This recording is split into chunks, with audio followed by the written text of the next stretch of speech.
त्या आमच्या भगिनीने आत्महत्या केली आणि आत्महत्या करताना त्याचं कारण देखील आपल्या हातावर लिहून ठेवलं।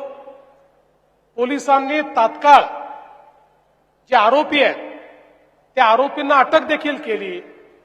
त्यातलं जवळपास सगळं सत्य हे बाहेर येत आहे आणि कुठल्याही परिस्थितीत आमच्या या लहान भगिनीला न्याय दिल्याशिवाय आम्ही स्वस्थ बसणार नाही, हा देखील निर्णय आम्ही घेतला। अलीकडच्या काळामध्ये प्रत्येक गोष्टीत राजकारण घुसवायचं अशा प्रकारचा अतिशय निंदनीय प्रयत्न या ठिकाणी होताना पाहायला मिळाला।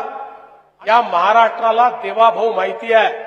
एवढीशी जरी शंका असती प्रोग्राम रद्द करून या ठिकाणी आलो नसतो।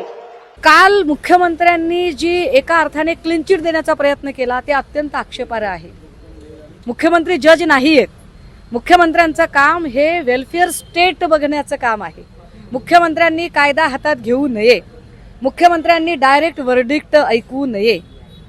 ते आहेत की नाही दोषी हे कोर्ट ठरवेल ना। आम्हाला आत्ता का तातडीने यावं लागलं आपल्या समोर? काल जर भर सभेत ते असं म्हणत असतील तर एका अर्थाने मुख्यमंत्र्यांनी पोलीस यंत्रणेवर दबाव निर्माण करण्याचा प्रयत्न केला।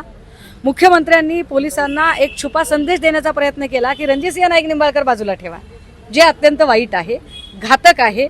जर असंच चालू राहिलं तर लोकांचा कायद्यावर विश्वास राहणार नाही। पढ़ते रहिए fight against criminal daily newspaper.